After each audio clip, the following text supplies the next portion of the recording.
Big Z Reviews.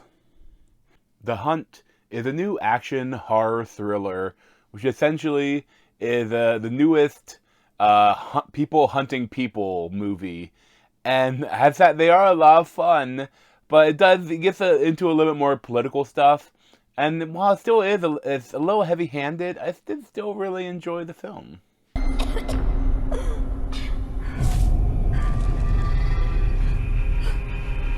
Hello? Hey! What is happening? What is all of this? Did you see that article? Every year, these liberal elites kidnap a bunch of normal folks like us and hunt us for sport. So there have been a lot of shenanigans wrapped around the Hunt. Really starting, last year when the conservatives got a hold of the idea that there was this movie coming out where a liberal elite hunted conservatives, and Trump even tweeted about it.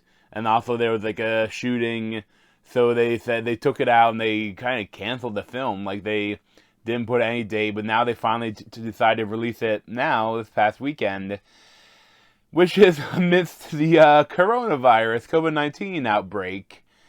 And I mean, this is, I think, the lowest box office since like the 1990s, 1992 or something like that. And it's more interesting stuff that came out announced today. I'm filming on Monday that this Invisible Man is going to be on a trial, essentially, for this Friday, an experimental video on demand thing where you're going to be able to rent it for $20 starting Friday. And personally, I would never rent a movie for $20. Not at all. I mean, for me, I have Regal Unlimited, and that's like $20 a month for as many films as I want. But even without that, the max my movie theater is like $9 or $9 and change. And that's for a movie theater experience. Now they want me to pay $20 to rent a film online and watch my TV? Fuck no, I'm not gonna do that. But I mean,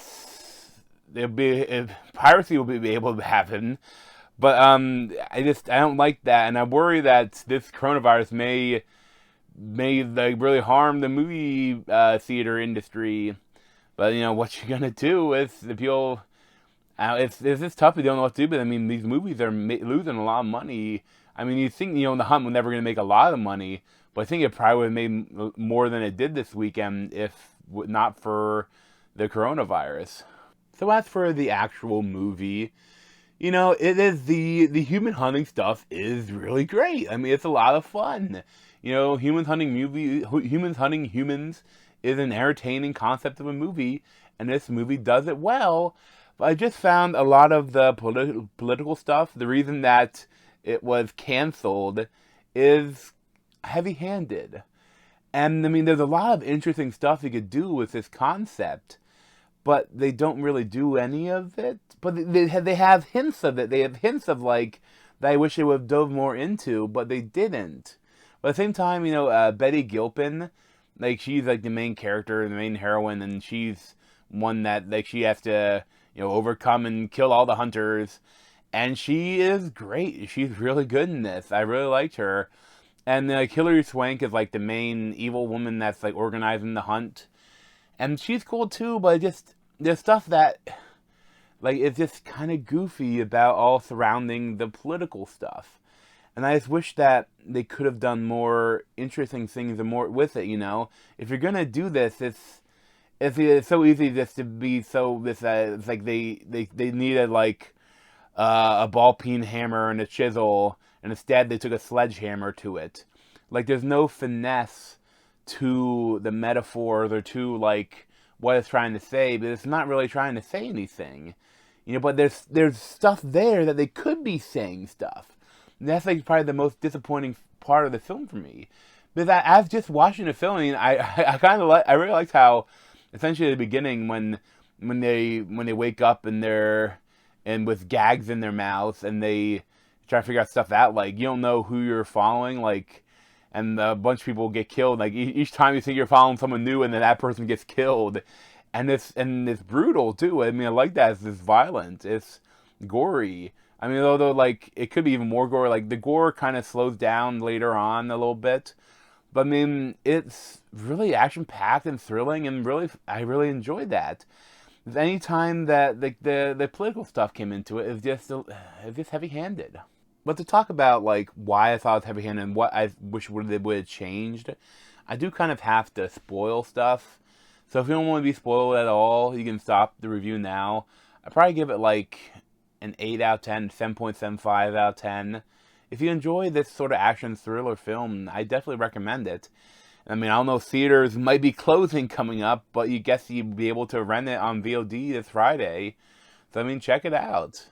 But, you know, now for spoilers. I think the whole idea is that these liberal elites, they were joking in, like, some sort of thread amongst each other about hunting the deplorables and about how the douchebag in the White House, Trump, was doing crazy shit every day. And then someone hacked one person's account and is like, and released all the emails, and they all got fired.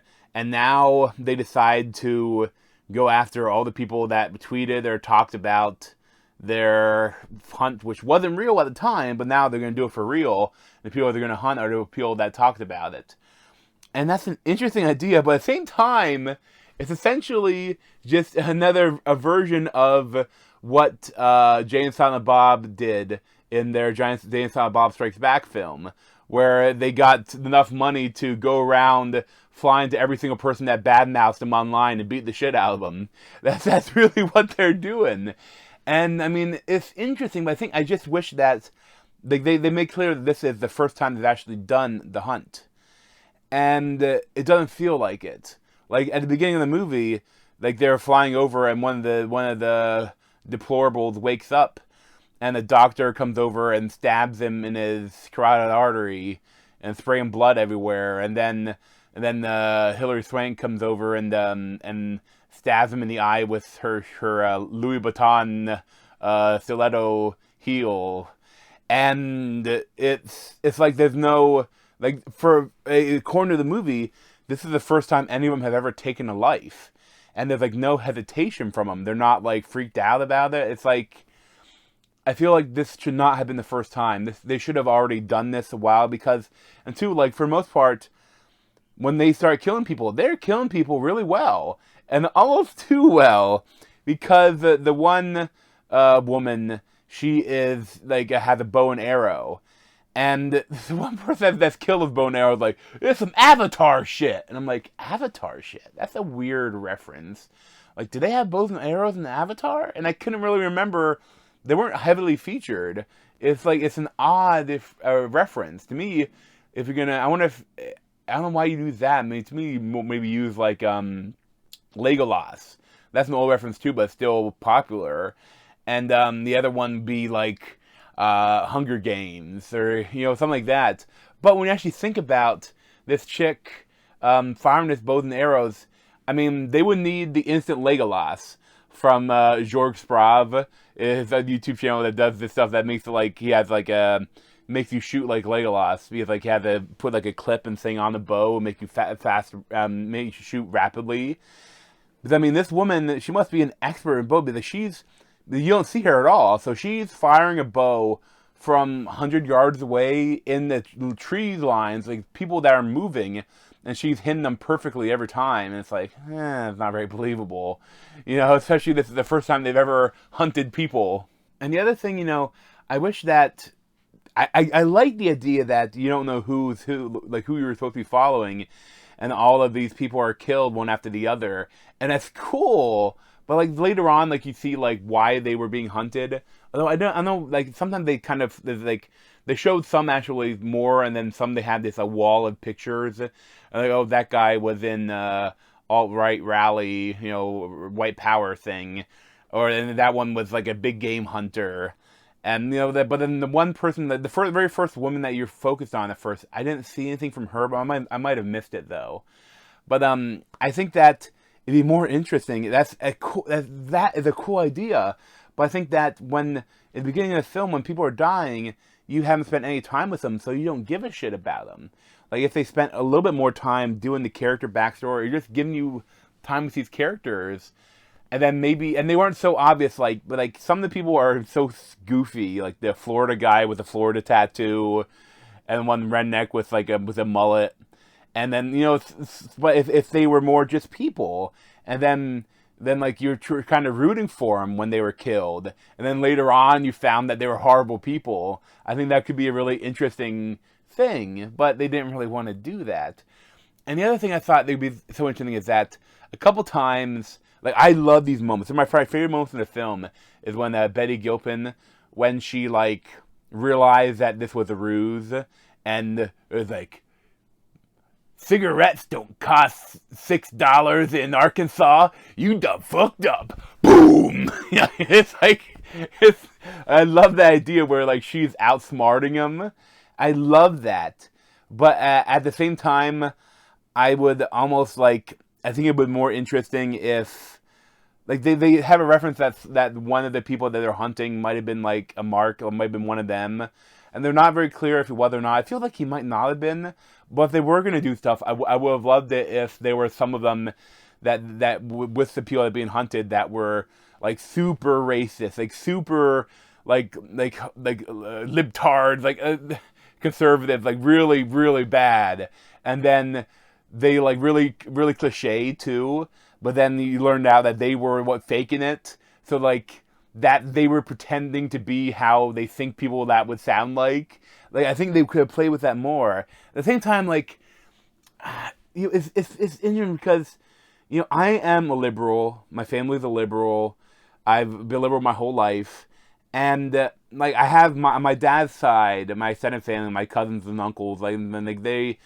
some of them are conservative and they're Trumpers, and even my mom, like she has friends she goes out to dinner with like every month, and like they're Trumpers, and like even though it's completely against that like they shouldn't be Trumpers because he is not for them, he's for the rich, he's a fake billionaire.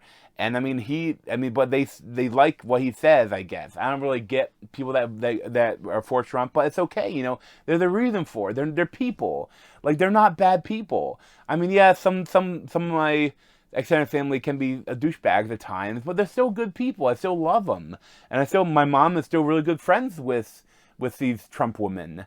But like basically, I know like she said that like back when Trump came up into power, like they started talking about politics, and she's like, please, no politics at dinner. You know how I feel, so we would not agree with it. Just no politics, no Trump, nothing about it.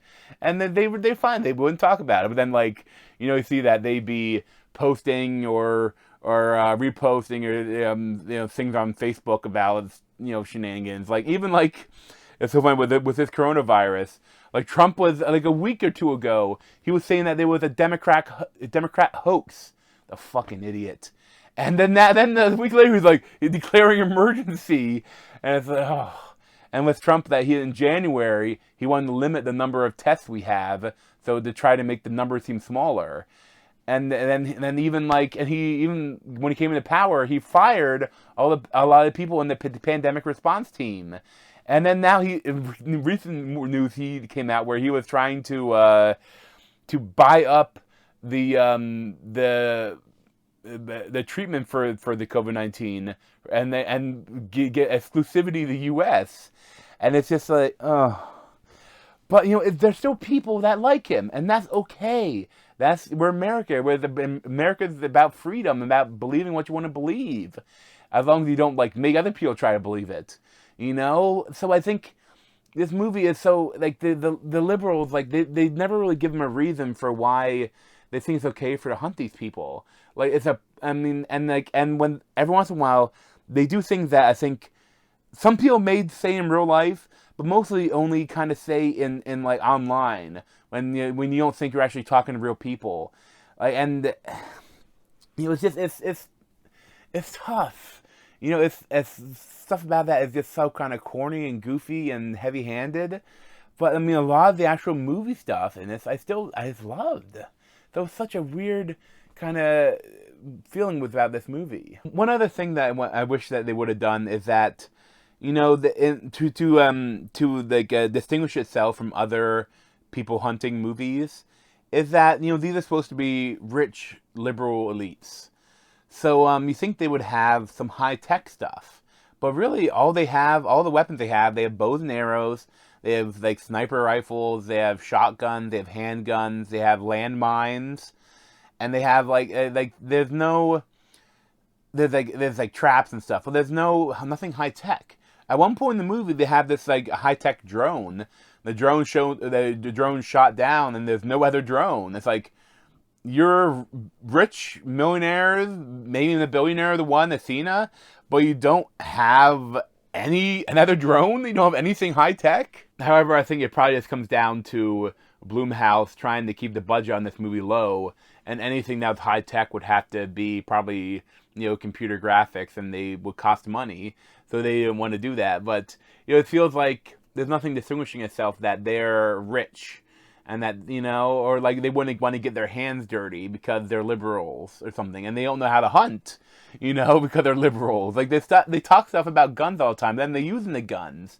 Like, there's like something so, it's just the mixed messages that the film has that it's just that brings it down from what it could have been, I feel. But, so I did enjoy it. It's a fun, kind of horror thriller. So, I mean, I would recommend it, but, again, like, I don't know if it's worth, like, braving the coronavirus to go see it. But, for me, like, I'm in Pennsylvania, there's not too many cases yet, although who knows, we don't have enough tests, so it might probably be spreading, and you're asymptomatic for at least 5 days, so it could be spreading a lot more. But, for me, for my theater, I live in a small city in northern Pennsylvania, so, and we have 2 movie theaters. So, I mean, I can go to movie theater on a normal day, not now, and have a whole row to myself, really. So, there's no worrying about social distancing for me and go see a movie. But I don't know, they might close. Like, I don't know what's going to happen coming up. But, that's my review for this crazy time and this interesting movie. But, thanks for watching. You should guys be a playlist on my head and subscribe to me at Z over there. Thanks. This has been a Big Z movie review. Thanks for watching.